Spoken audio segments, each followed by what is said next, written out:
পূর্বাচল নতুন শহর প্রকল্পে প্লট দুর্নীতি মামলায় ক্ষমতাচ্যুত প্রধানমন্ত্রী শেখ হাসিনা ও তার বোন শেখ রেহানা ও তাদের সন্তান জয়, পুতুল, ববির বিরুদ্ধে বিচার শুরুর আদেশ দিয়েছেন আদালত। বৃহস্পতিবার এই সংক্রান্ত 6টি মামলায় এই আদেশ দেন ঢাকার দুটি আদালত। হাসিনা, রেহানা সহ এসব মামলায় মোট আসামি 27 জন।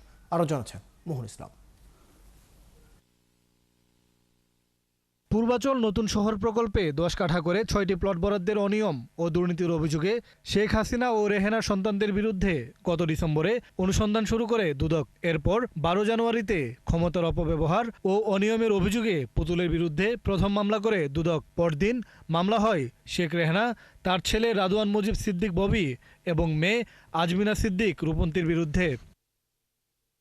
এরপর 14 জানুয়ারি শেখ হাসিনা ও তার ছেলে সজীব ওয়াজেদ জয়ের বিরুদ্ধে দুটি মামলা করে দুদক। এই 6 মামলাতেই শেখ হাসিনাকে আসামি করেছে দুদক। কেউ কেউ একাধিক মামলার আসামি।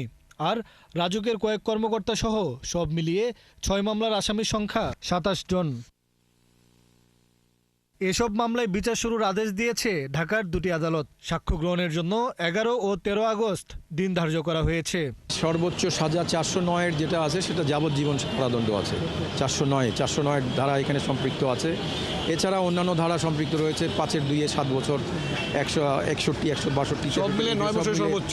না যাবজ্জীবন কারাদণ্ড সর্বোচ্চ। পলাতক আসামিদের বিরুদ্ধে গ্রেফতারি পরোয়ানাও জারি করেছে আদালত। তারা হাজির না হলেও মামলা চলবে। যেহেতু এইখানে সর্বোচ্চ সাজা যাবজ্জীবন আর তার নিচে 7 বছর, 10 বছর, 3 বছর, 4 বছর আছে, এখানে সেই সুযোগ নেই, আইনগত কোনো সুযোগ নেই, তার পক্ষে কেউ দাঁড়ানোর কোনো সুযোগ নেই। তাকে এসে সারেন্ডার করতে হবে, জামিন নিতে হবে এবং অথবা ফেস করতে হবে, মামলা ফেস করতে হবে। এখন পর্যন্ত আন্তর্জাতিক অপরাধ ট্রাইব্যুনালের বাইরে প্রথম কোনো দুর্নীতির মামলায় শেখ হাসিনার বিরুদ্ধে বিচার শুরুর আদেশ দিলেন আদালত।